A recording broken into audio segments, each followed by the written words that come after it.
All of the views and opinions expressed here are those of the individual speaking and may not be representative of Koenig American. At times, language may be considered vulgar. Listener discretion is suggested. You are now listening to the Koenig Behind the Wheel podcast.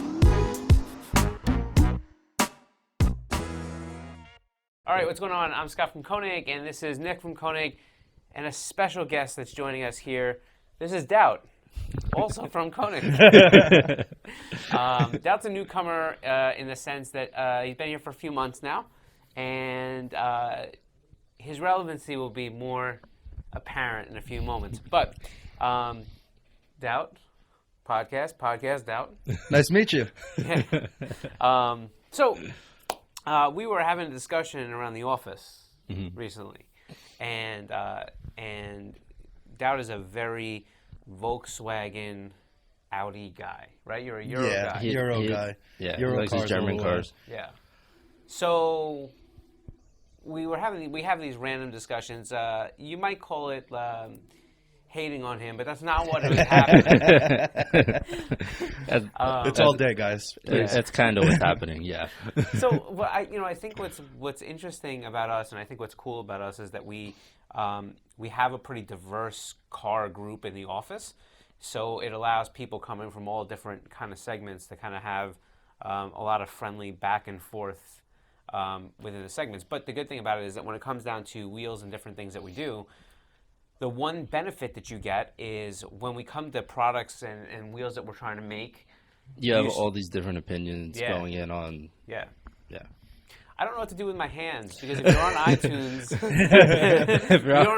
or Google Play, we are using one lav mic, which is on me because I'm a snob, and Daut and Nick are using handheld mics, and I've never not done a podcast without a microphone. In your hands. When we're usually doing other content and we're laved, we're doing other things, and this is like I don't know what to do with my hands. Like I feel very like they got chopped off. But anyhow. So the one benefit, like you said, like we were saying, is you get some real interesting feedback on different products, right? Not every product that we build is going to be specialized or kind of fitted to one group of person. Yep. And with that, we have to also stay in our lane, right? Like Koenig's known for some things, but, we have had a lot of gravitation and a lot of pull from Volkswagen Audi guys and the Euro community and BMWs, and I would say that they're probably more motorsport centric, right? Yeah. And for the people that are putting their stuff on the car, there's that common debate. Do have those people that are Volkswagen Audi guys that run a lot of our stuff now? Did they come from other Japanese or tuning cars, and they're moving into the Volkswagen platform because it's kind of become so popular, and there's a lot of, aftermarket support kind of following the same type of thing? Yeah. Or are they just car guys that happen to have these wheels, or are they Euro people and they're kind of getting into our stuff? Right? There's a multitude of mixing pots there. Very, very different, multiple plots for that, if you want to call it. Right. Yeah. But what's fun about this whole thing is that when you start talking about Euro cars, Daut is not into the style of wheels that we make, which is all good. So we have some other things, and it's cool because we're starting to work on some projects now that we probably would not have. Coming soon. Right. That's right. Not that soon. But hopefully for 2021 we have some stuff that will be Daut inspired, right? Nice. But wait, before we continue, we already screwed it up. You can stay up to date. I mean, if I hope they made it this far. I hope they make it to the rest of this. But make sure you like and subscribe. We forgot to do it in the beginning. It's this way somewhere. Yeah. And if you're on iTunes, please go over to YouTube and throw a sub at us or something, right? So then you can find out what new wheels we have for 2021. That's right. We'll be bringing that stuff there soon. So what we were saying right before, we forgot to do the one thing that we're only supposed to do. We were talking about Japanese style wheels on Euro cars. Right. So, and that's kind of where we're circling back to, right? We have some other stuff.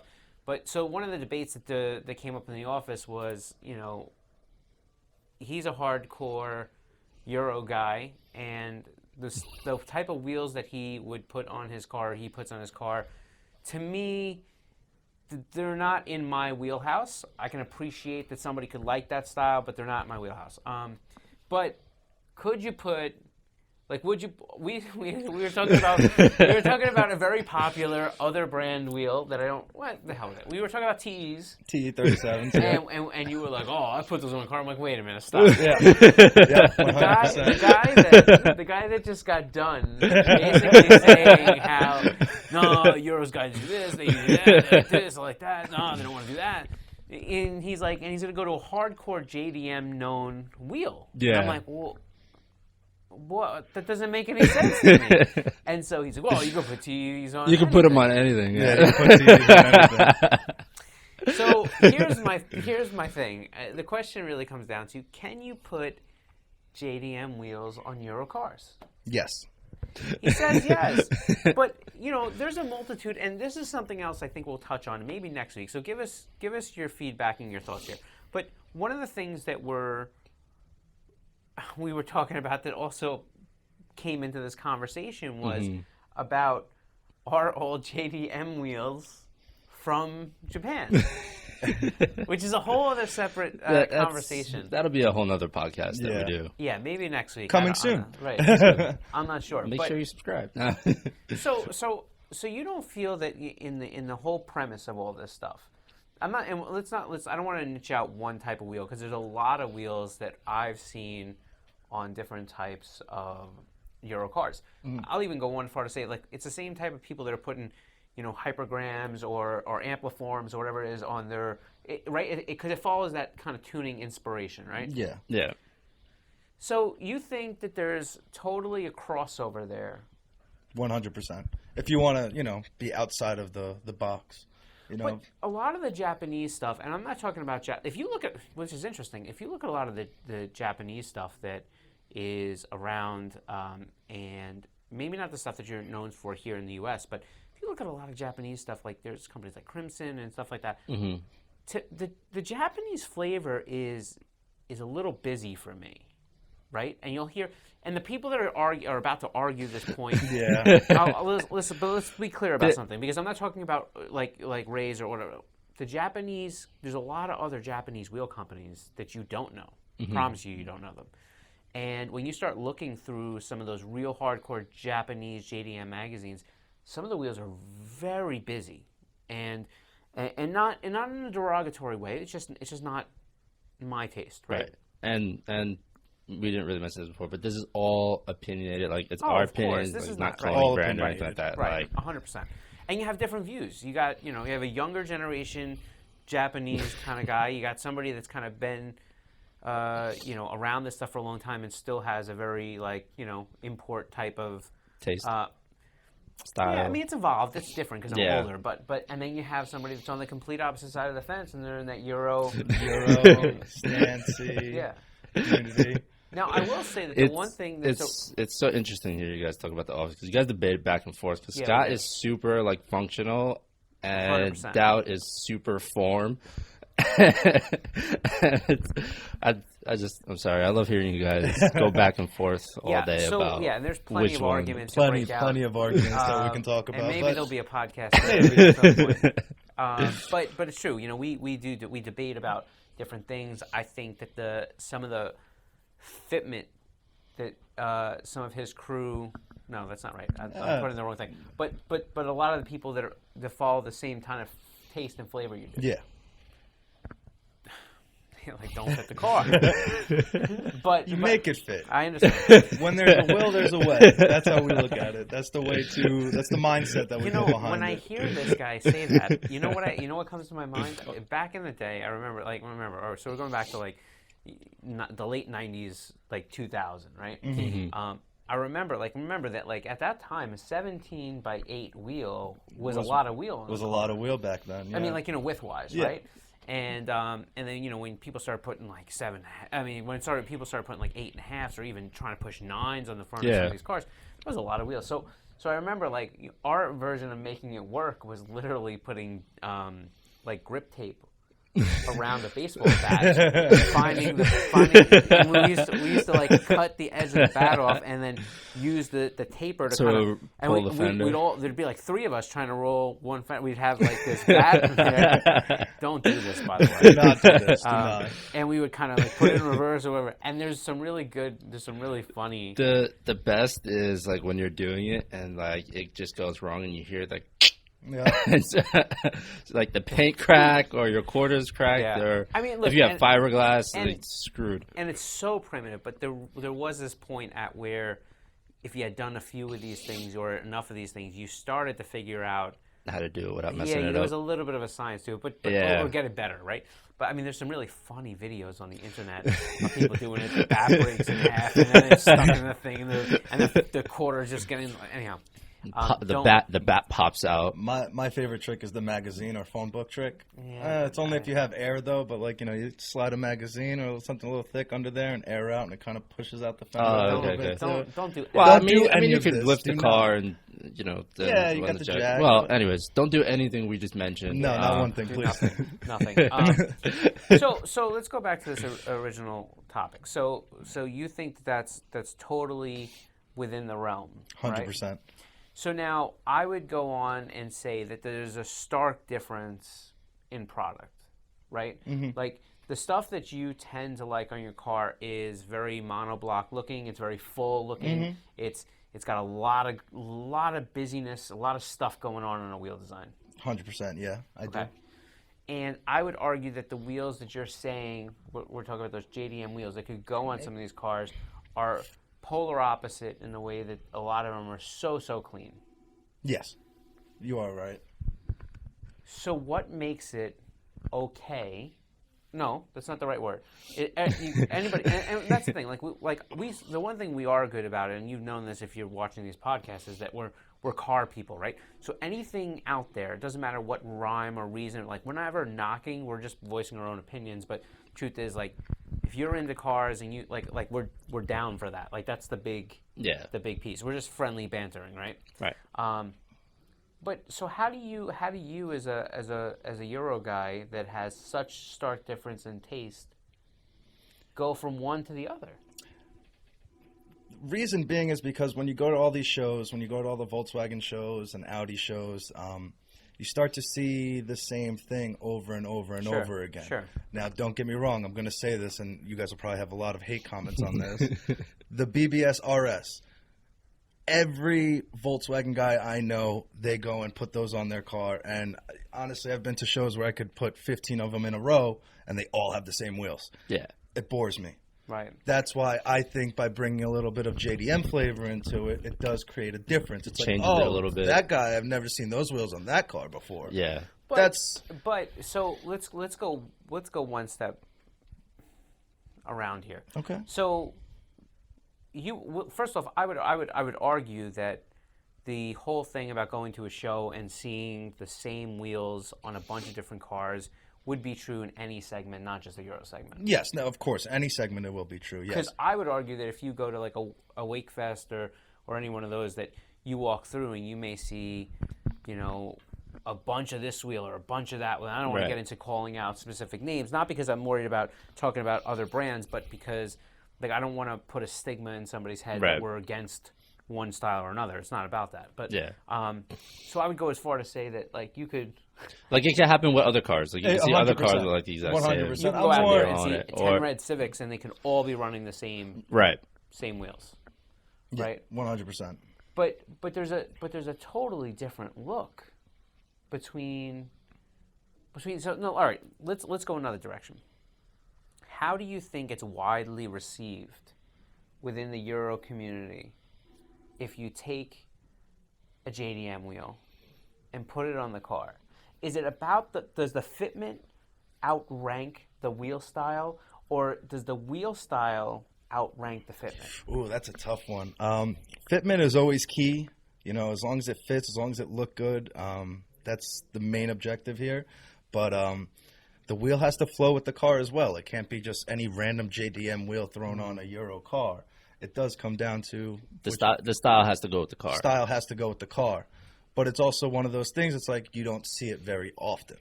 Like for me, just talking about the Volkswagen Audi shows, like I said, you go and you walk around, you're like, oh, same fitment, same wheels over and over again. When you throw a little JDM into the Euro scene, it's like, whoa, that I've never seen before type of thing. Or I've only seen it on the internet or anything like that. Right. Versus going to a show and seeing the exact same wheels over and over and over again. Don't get me wrong. I love the wheels, but there's a point where you got to be a little different. Yeah, I mean, there's definitely a mix of people, right? You definitely have the Euro cars that you may expect to see in from a super street kind of content perspective, and then you have the guys that back in the day would have said about the Eurotuner perspective, right? Like there are definitely two ends of the spectrum. The question is, can they meet? So here's another question for you. Yes. Would you acknowledge that there's different types of Euro guys? Yes, 100%. There's the old school Euro guys, and those old school Euro guys are very, very Euro to the point where they have almost their own playbook. Their playbook. It's we'll call them the purist, the Euro purist. Yeah, we right? could put that. Yep, Euro purist. There's 100% Euro purist. And never in their life would they be caught with a JDM wheel on their car. Never right? in their life. Right. Do you see that becoming more of a trend? Like, have you seen Euro cars start to put like Japanese style wheels on their cars? I've been seeing more and more of it. It really comes down to like seeing it at shows, seeing it on the internet, seeing it in videos, but it's not a consistent thing.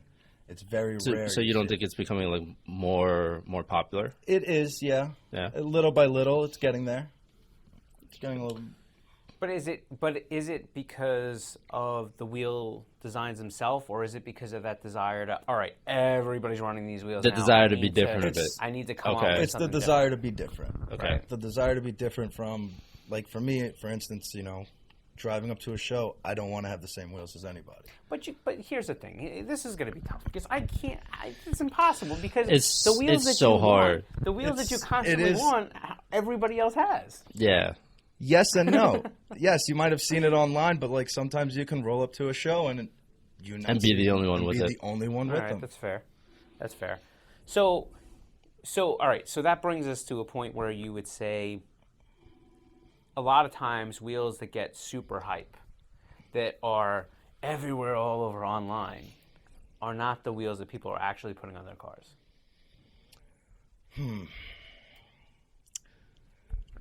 That's a tough one. It's the wheels that people want to put on their cars, but not the wheels that people do put on their cars. You have different views on this one. People might want them, but some people will say, "Oh, I'll still never run that wheel in my car. I might like them, but it's still not for me." Like it looks good for that person. Looks good for that person's but I style, wouldn't but personally I do it. personally would never do it. Type of thing, It's going to be like that in any JDM Euro scene. 100%. Yeah, it's going to be like that regardless. Yeah,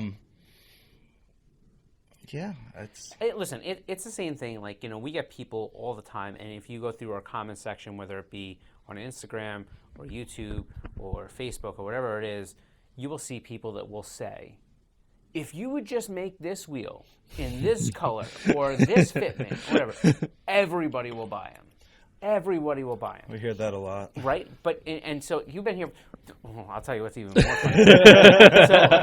But the point of this whole thing is that tends not to be true, and it's hard for us to have to answer people back and say, thank you for because we appreciate the feedback and we want the feedback. Like, we take every one of those, the feedback that comes in, and we literally, make sure we talk around it about the office, to make sure that we are verbal about the type of feedback we're getting. And when it becomes pretty prevalent, when we see a lot of it come in, that's usually the point where we then really dive off and decide, should we try this? Should we look into this? And that's what we mean about popular.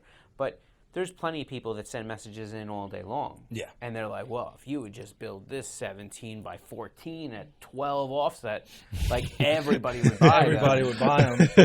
Give me a list of 100 people that'll buy them, and then maybe we'll talk. Right. And so that's one of those things that happens. We get it, quite frequently. It's a big change coming from your side So Daut was in a totally unrelated industry, and then he came over here as a car enthusiast only. Never worked for an automotive company. Never. And it's always fun watching people that join up with us that have never been in an automotive company, because at first you come in with all the things. Listen, I remember doing it myself. 15 years ago when we came in, I remember telling the owner at the Koenig of that time, I remember saying to him, if we could just build more lightweight wheels, like, that's what people want. And I remember him laughing at me. And I'm like, why is that funny? Like, I couldn't figure it out. And that's like saying, like, oh, well, if you put food in front of a really hungry person, they would probably eat it. Like, it's a given, but there's so much more complicated pieces to that. To actually getting it done. To getting it done, to doing it the right way, to being able to, and it spirals down. But it's the same type of thing, like when you start talking about people that come from the other side of the industry, you come in and you have this perspective of, like, oh, like, now, like, why don't these companies give these people what they want? Why don't they do this? If they just did this. And then you get into the backside of it and you're like, oh, crap. Now I understand. Yeah. Like, doing that will probably ruin the company. Well, even if it doesn't ruin the company, but it's very, very complicated. There's a lot of logistics, a lot of moving pieces, a lot of things that go into, like, can you do certain things? Can you not do certain things? And then there's the demand, which is like, look, we do not always produce wheels based off of, can we sell 1 million wheels? You've seen that. Yes. We don't do that. Like, we're happy to build a wheel, even if it's going to be lower volume, as long as there's enough volume there. But you have to have, people are so conscious about price point. And sometimes price point has less to do with quality and more to do with logistics. Yeah. And if we make a smaller run sometimes, if we can't, like, if we required a new mold or something like that, we could make a wheel that would essentially have a lower volume run, and to be able to recoup some of the costs that it takes to run these logistics and put this wheel into production, the wheel cost would be so high. And that's why you see a lot of those really expensive wheels. It's not about the quality change. It's about they're one-off. They're only going to sell 50 sets for the for an entire year. And when they only sell 50 sets for an entire year, how do you make enough money to be able to stay in business and do so that's where some of that stuff comes from.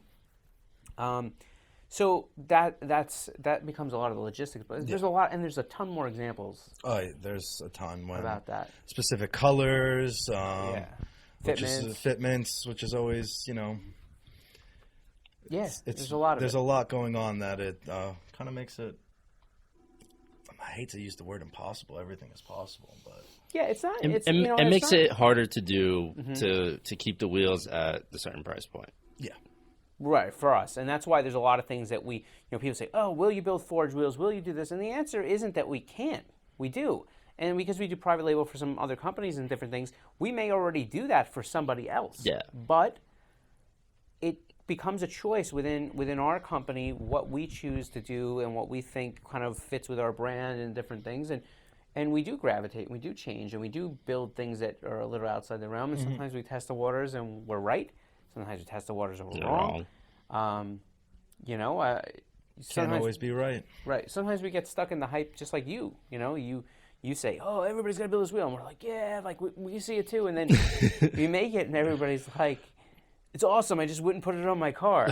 It happens all the time. It's colors. Everybody wants something that they can't have, but then when it comes available, they wouldn't put it on their car. They wouldn't put it on their car. And then they like it for the next guy. Then when it's discontinued, everybody wants it again. That's the best part. Well, that's a whole other thing. That's a whole other... That's the other thing Daut's learning. That as soon as you tell somebody they can't have something, all of a sudden everybody wants it. So there's that. All right, so I guess let's, I don't know how long we've been going, but let's wrap this. It's been about like 25 minutes. Yeah, so let's wrap this thing up. And let me leave today with a question for you. The question is, how do you feel about crossing segments and different things? So, right, how do you feel about taking a Euro wheel and putting it on a JDM car? How do you feel about taking a JDM wheel? Did I just say that twice? No. How do you feel about putting a Euro wheel car on a JDM car and a JDM wheel on a Euro car? There you go.